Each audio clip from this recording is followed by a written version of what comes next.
Hey guys, it's Angelina. So I'm 26 weeks and 5 days pregnant today, and I have a lot of stuff to talk about for this last week. A lot of things have been going on. And so the first thing is this morning I went to go do my gestational diabetes test at the hospital. So I had to go there, and they made me drink this orange drink it tasted like orange soda. And so it wasn't bad at all. But I had to drink that, and then I had to wait an hour, and I couldn't eat or drink anything else or chew gum. And then they drew blood. So I'm assuming that they'll do the test, and then they'll if they find that I do have diabetes, then I'll get a phone call. Otherwise, I'm sure I'll just hear from them by my next doctor's visit. So yeah, that was this morning. Really simple test. David and I went on, like 3 days ago, on Saturday, to lamaz class, which was really interesting because we did it at the hospital that we're going to be delivering the baby at, and we learned a lot of stuff, but I didn't learn anything new, and I think it's because I read all the time. And everything that they were talking about I already knew from reading and watching videos, and so I didn't learn anything new that whole class. So it's kind of boring for me. But we did like a few breathing techniques that, like, the doctor will say they want you to breathe a certain way instead of like loud gasping breaths, I guess you would call it. You breathe in through your nose, and then you breathe out through your mouth, and it's like a really quiet, like no one else can hear you. And you focus on, you find a focal point from your eye level or lower, and you just focus on it, and you breathe in. And the lady, when we did it, she's like, imagine breathing in, and you go from your feet to the top of your head, and you relax each like piece of your body. And then she did this test where you pinch your skin, and when your hand is just like hanging there and you pinch your skin, it doesn't hurt that much. She said then tighten your fist and pinch your skin again, and it hurts more, like it's a stinging, like it's more painful. She said when you have contractions, it's kind of the same thing. If you tense up all your muscles instead of relax, you're going to feel the pain more than if you just have it relaxed and then you have a contraction and you cope with it and try to breathe through it. So we got this book at the class, and it has like all different information in it. But some of the information, like some of the pages I went through and I bookmarked them because there was stuff I wanted to talk about in my video. And one of the things that they said, they taught us how to time contractions when you have contractions.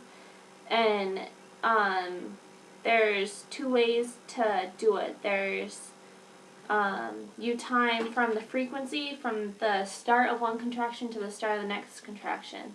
And whenever you time contractions, you always want to be looking at a clock with a second hand because you want to time the contraction, the duration of the contraction. So you want to write down from the time the contraction starts till the time the next contraction starts. So say, what time is it now? 12:30. So say one contraction started right now, and then the next one didn't start for 5 more minutes. I would have 12 and then 12:35. And then in the the duration part of this checklist, like they give you this checklist, I don't know if you can see it, then you would write for how long the contraction lasted. And what was I going to say? Oh yeah, they talked about the different stages of labor and stuff. Sorry, my cat's jumping out. They talked about the different stages of labor and how there's 3 stages of labor, and the first stage is from the time your cervix has to go from nothing to 3 centimeters. And they have these charts like this, and it shows like how it has to go from one to the next to the next. And then, so that's the first stage or the first phase of labor. And then we learned about like effacement and what that means. And effacement is how much change there is to the cervix. Like here's a picture. Like here's the cervix, and as 0% effaced, it's still thick, like long. And then by the time the baby comes, the cervix is like completely thinned and dilated to the 10 centimeters. So that was really interesting. And I really like this book. I read through it twice now. We read it the day in class, and then the other day when I was sitting in work, I read back through it again. And one of the things that it says in here, which I never considered, is when your water breaks, if it breaks naturally on its own, if they don't have to rupture it for you, you're supposed to note down the amount of fluid that came out, whether it was just like a little trickle of fluid or if it was like a big gush, because I guess it makes a difference for the baby. You want to note down the color of the fluid, because most amniotic fluid should be clear, or like it might be a little tannish clear, I guess.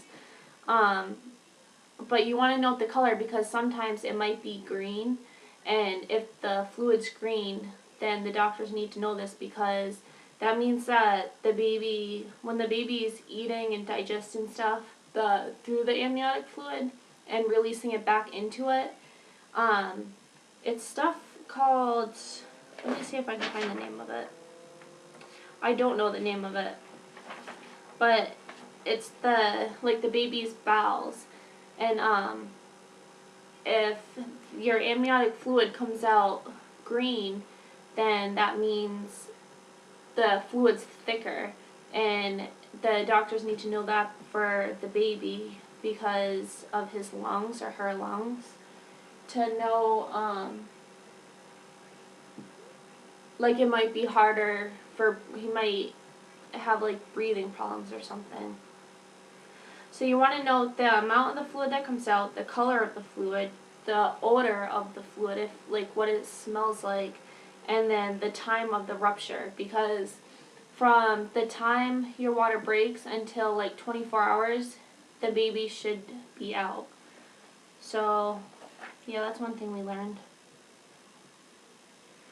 Oh yeah, back to the stages of labor. Like I said, there's 3 stages. The first stage, it says, it occurs from the time true labor begins until the cervix is completely dilated and the baby can pass through the uterus and the cervix. And that's usually, I forget how many hours it said, but the second stage occurs from complete cervic dilation, which is when your cervix gets to 10 centimeters, until you deliver the baby. Then that's the second stage. Third stage is the delivery of the placenta, which usually lasts from 5 to 25 minutes to deliver the placenta after the baby comes out. And sometimes if your uterus doesn't keep contracting after the baby comes out, the doctors will give you Pitocin to make your uterus keep contracting. And then the placenta just detaches itself from your uterus, from the lining. So I thought that was really interesting. And then, I don't know, this book has so much information. I wish I could just sit here and read all of it. Something I found in the breastfeeding section of this book is, because I want to breastfeed exclusively and for like the first year, and I'm really determined to do it, and if for some reason he can't latch on, then I'm going to just pump, and then we'll feed him the breast milk through the bottles. But I think I'll be able to like work with him to get him to latch on.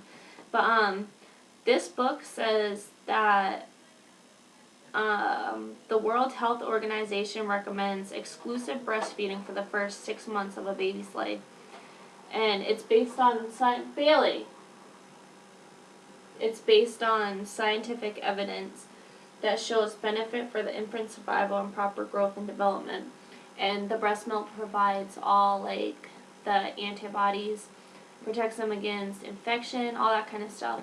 So, yeah, I just thought that was interesting. So this book has a lot of information, a lot of information. And,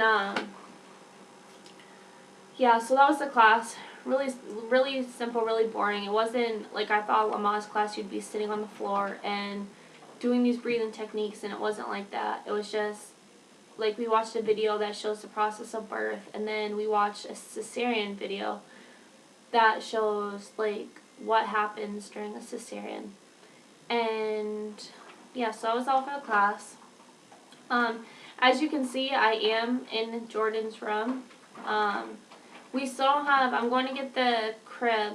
My parents are buying us the crib, and my mom's picking it up Wednesday, so Wednesday we'll have the crib in his room, and we'll be able to set it up, and then I can like do a little like tour thing afterwards and show you.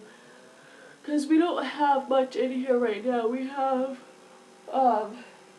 just this thing behind me is what we're going to use to put all his clothes in. We're just going to fold all the clothes. But you can see there's like some in here already.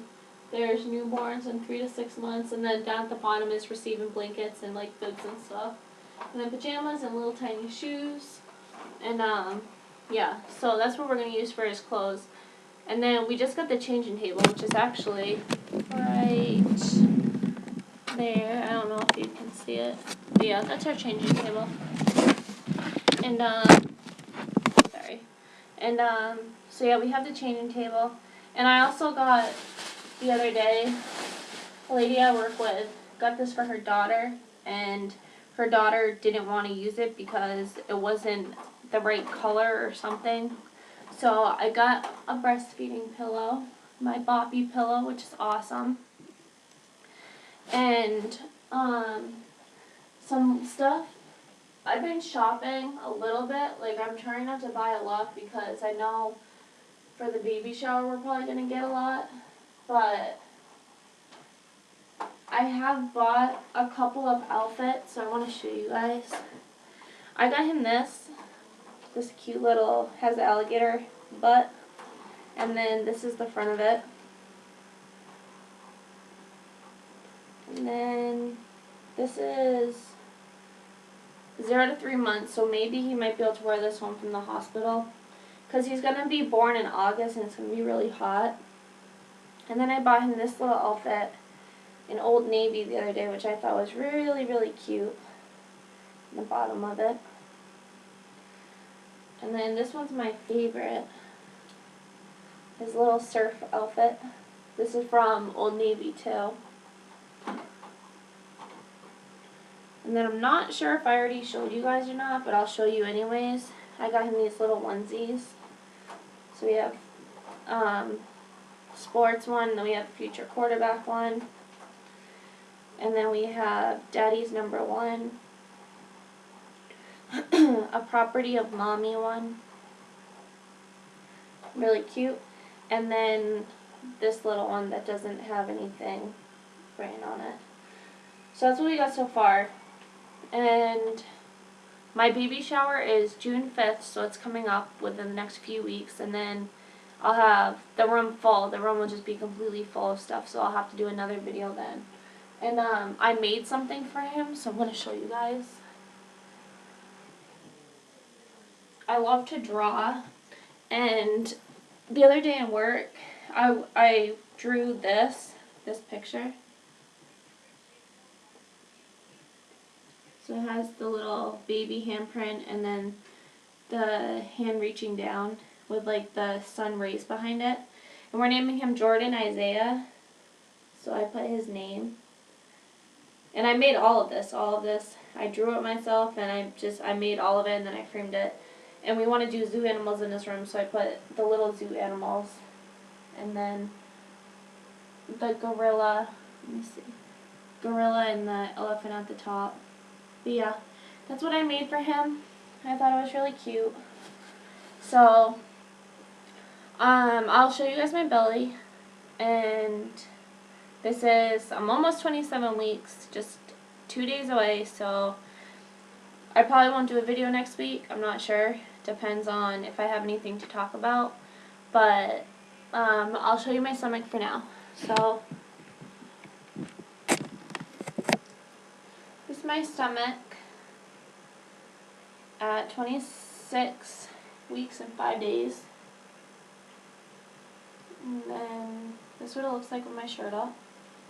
Actually, let me put this up here. Might be able to see it better. From the front view, from the side view. He's getting so big, like just huge right here. And he's all in the bottom. Like some people look like they carry really high, and my stomach just looks like it's so low already. So, yeah, that's my stomach. My belly button looks so weird. I don't know if you guys can see it. But yeah, that's my 26-week, 27-week baby belly. And yeah, that's all. So if you guys have any questions or comments, you can leave them below in the comment section, or you can send me a personal request.